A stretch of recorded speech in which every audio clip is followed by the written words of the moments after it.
This is Queen Elizabeth, speaking to you from the 16th century. Nothing displeases me more than history myths. And you know what I do when I get displeased? Get an axe and chop off some heads? No! I summon Professor Buzzkill, who explains everything. And I'm totally stoked that he's here again. Join me in listening to a new episode. Hello there, Buzzkillers, listeners, and general fans of me. The Trump administration has recently announced that the plans to replace Andrew Jackson's portrait on the American $20 bill with Harriet Tubman's portrait will be delayed yet again. And Harriet Tubman's portrait may not appear until 2028. Now, since the early days of the Harriet Tubman on the $20 bill movement, this show and the Buzzkill Institute have been calling for and supporting other efforts, all efforts really, to increase the diversification of images on American currency. And for the last couple of months, a new citizens movement, led by graphic designer Dano Wall, has come up with a stamp to imprint Tubman's picture on top of Jackson's portrait on your $20 bills. It's proving quite a hit. And frankly, the stamps sell out as quickly as he can make them. There's a backlog of orders.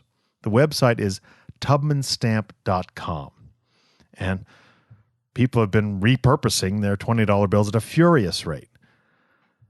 Now, Buzzkill Institute lawyers assure us that it's legal or that you're not going to get in any real trouble because, according to the U.S. Code, quote, stamped currency is fit for circulation so long as its denomination remains legible. So I guess if you don't mess with the 20 in the $20 bill or where 20 is written out, you're okay. Now, if you don't feel comfortable doing this, we're going to offer another suggestion in this episode about how to push for currency reform in these United States and offer some other possibilities about different images, etc., etc., etc. First, let me remind you of some of the background to these, quote, controversies over who is depicted on American paper money.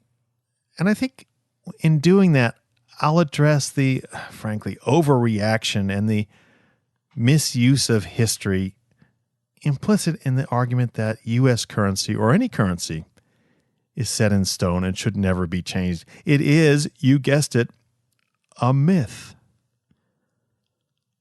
Let's start with the $1 bill as the best example. The first $1 bills were issued in 1862 with a portrait of Salmon P. Chase, the Secretary of Treasury under Lincoln, on the front of the bill. George Washington's picture first appeared in 1869, but other versions were issued throughout the 19th century. Portraits and pictures included Martha Washington in 1886, an allegorical image of history instructing youth in 1896, and a drawing of the U.S. Capitol building with images of Abraham Lincoln and U.S. Grant below in 1899. The bill we know now was first issued in 1929, not even 100 years ago, and George Washington has been on it ever since. I could go through every bill denomination, but that would be tedious. They've all changed more or less constantly. Just to give you an example of the sheer number of changes, I'm going to rattle off a whole bunch.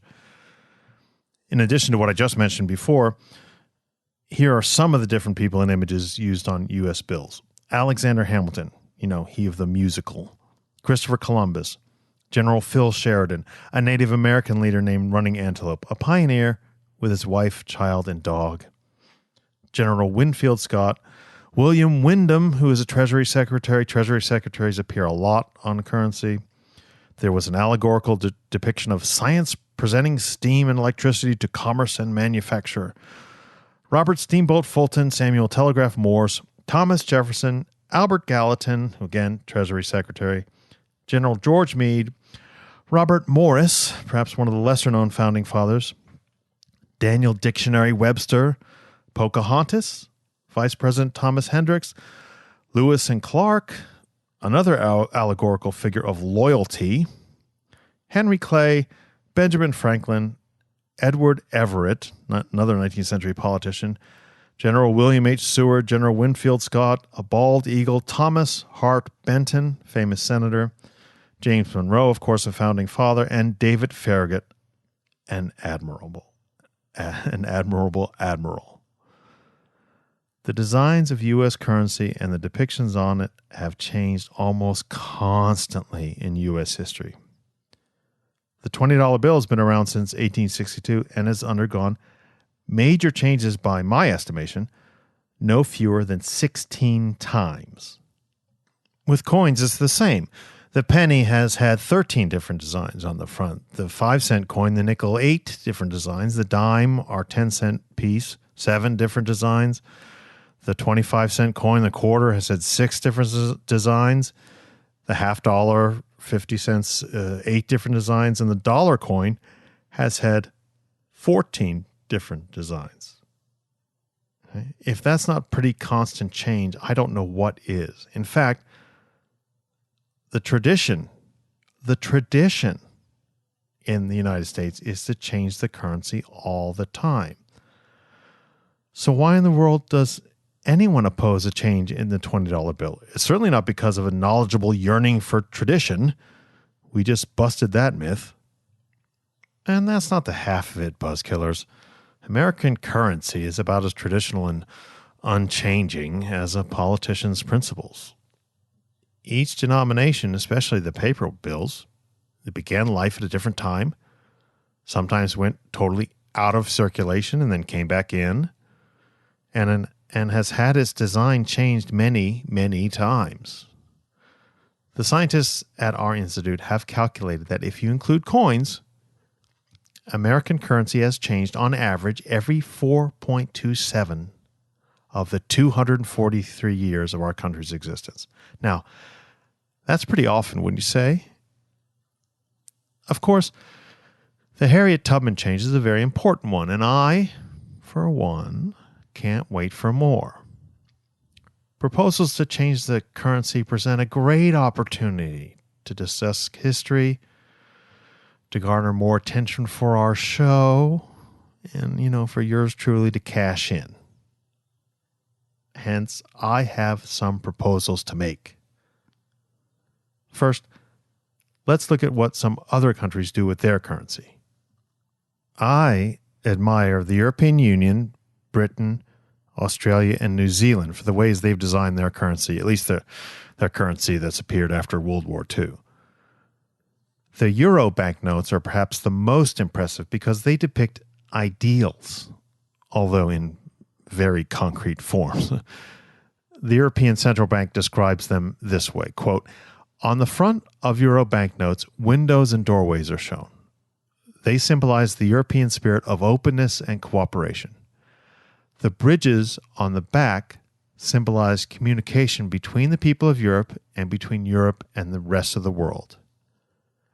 The windows, doorways, and bridges shown on the banknotes are stylized illustrations of different architectural styles across Europe, not images of or from actual constructions," end quote. Ideals, not specific people. Not only does this, generally speaking, avoid controversy, it reminds people to keep their eyes on the prize: greater European openness, greater cooperation, and peace. All of these are the goals of the European Union. Now, of course, Britain is not part of the euro and may not be part of the EU at all in a short time. So their pound sterling banknotes represent British history and culture. British currency has always featured the monarch either in a portrait or by a royal seal or crest. Queen Elizabeth II, therefore, appears on the front of all British banknotes. Sometimes she's the central image, and sometimes she's in profile on the left or right side of the note. Sometimes it's kind of a small seal, watermarky type seal. So the British have, that consistency on all their currency.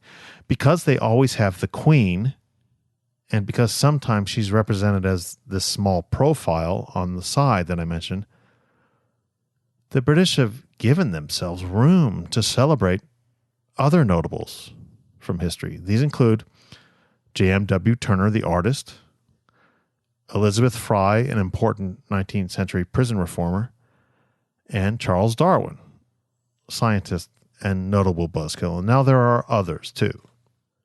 Australians also use the Queen as their consistent image because she's their head of state as well. But they've gone even further. They normally use that kind of smallish profile of the Queen that I just mentioned off to one side on the front of their bills. And so when it comes to the main image, the Australians have placed lots of different illustrations on their dollar notes. These include Aboriginal peoples, Aboriginal art, Edith Cowan, the first woman elected to the Australian Parliament, Nellie Melba, the popular opera singer, and A.B. Banjo Patterson, the poet and author of Waltzing Matilda, and lots of others. The Australians keep the consistency of a symbol of their head of state, but celebrate the diversity and the accomplishments of all kinds of Australian people on the rest of their money. New Zealanders do the same. New Zealand banknotes include depictions of Serapi Ranganatha, who was a prominent Maori statesman and cultural revivalist in the 19th century to early 20th century. Ernest Rutherford, who's the father of the atom. He's a nuclear physicist. And Kate Shepherd, the 19th century women's rights campaigner who helped drive New Zealand to become the first major sovereign state to grant women the right to vote. Okay, enough of this nerdy coin collector talk about foreign currency. What am I going to propose for further American currency reform? Well, it's this. It's a mixture of depicting important Americans from all walks of life with what I think of as the overarching American ideal, liberty. Specifically, the image I would make consistent across all currency is that of Lady Liberty, who's been the most common person, if you will, on our currency historically. Why choose an idealized person rather than a real person? Specifically because she's an ideal, the best of ideals. Liberty is freedom. Americans value freedom in many different ways. Freedom from oppressive government, freedom from arbitrary laws and capricious implementation of existing laws. Right-wingers and libertarians want liberty from excessive taxation, from excessive government interference. Left-wingers, social democrats want freedom from poverty and freedom from the abuses of runaway capitalism. Liberty can cover the whole political and social spectrum. But, Professor, you say, that's not consistent if liberty can mean anything. Well, no. Liberty means freedom. There's the consistency. The application and the implementation of liberty to specific political and social needs is what we can debate. And that's what I think is so important. It should be debatable. And the more we openly acknowledge that, the more we openly acknowledge that our ideals can be applied in so many different ways, I think the better off we'll be. Having Lady Liberty as a constant image on our currency will help keep the ideal of liberty, however we apply it, in mind. Now, the image of Lady Liberty can be very diverse. The U.S. Mint has released a $100 gold coin in 2017 showing Lady Liberty as an African-American woman. There are plans to release a new such coin every 2 years or so. In the near term, Lady Liberty is to be depicted as an Asian American and then a Latin American woman. But this is on a more or less commemorative coin, the $100 gold coin. And I hope Lady Liberty can appear on everyday currency more frequently again. We can put Lady Liberty as a central image on our paper currency, or we can have her as a slightly smaller image to the left or right of center, like the British and Australians do with the monarch. That would free up space to include other images on the front of paper currency, on the face of coins. That brings me to the second part of my new proposal. Lots of other images to use on the currency. As we've already established, it's a myth that only presidents have been on the currency. Eagles. Idealized images of, anonymous Americans have been common on the currency. Let's keep that tradition going and broaden it. Buzzkill Institute researchers and public opinion pollsters have determined that depictions of all sorts of different people, all sorts of different events, all sorts of different images would be popular and appropriate on the currency. Native Americans should appear in great numbers. Chief Seattle is an obvious choice to add to the Native Americans who already grace our currency. Path-breaking sports icons like Jackie Robinson, Wilma Rudolph, Billie Jean King, they're good choices, as well as traditional white male sports legends such as Babe Ruth. Musicians, composers, Stephen Foster, the Gershwin brothers should be celebrated.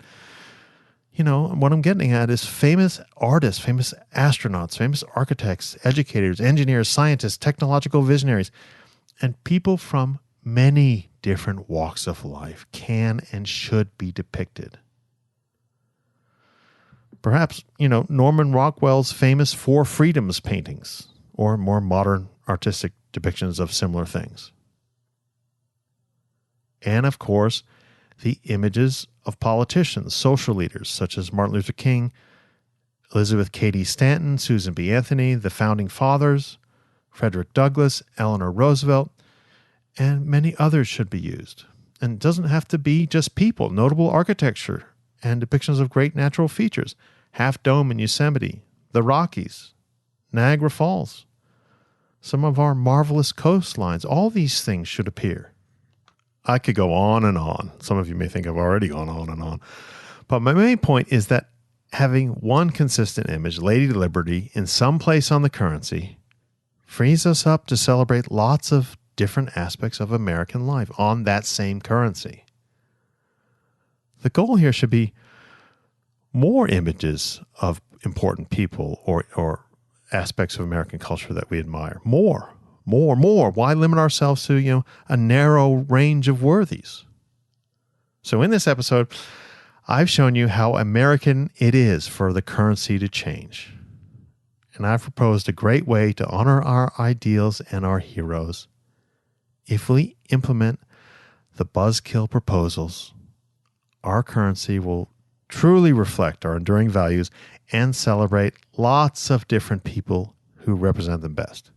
It won't be tearing down history and tradition. It'll be an exciting innovation, which, isn't keeping with the best aspects of American dynamism. Help me get Lady Liberty and a wider range of people on our currency.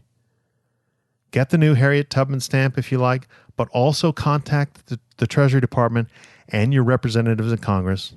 Ask for more representative images on the currency.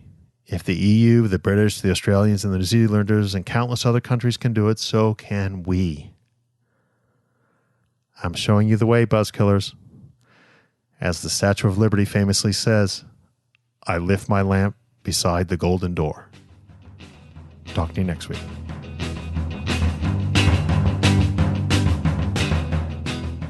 Hello, this is Antonia Buzzkill. Please support my daddy by going to ProfessorBuzzkill.com and clicking on the Patreon button. While you're there, subscribe to his email list and shop the Buzzkill bookshelf. Follow him on Facebook, on Twitter at BuzzkillProf, and on Instagram at Professor Buzzkill. Professor Buzzkill is part of Entertainment One's podcast network and is available on iTunes, Apple Podcasts, Spotify, Google Play, and all major podcast apps. Please leave a review while you're there. Thanks for listening.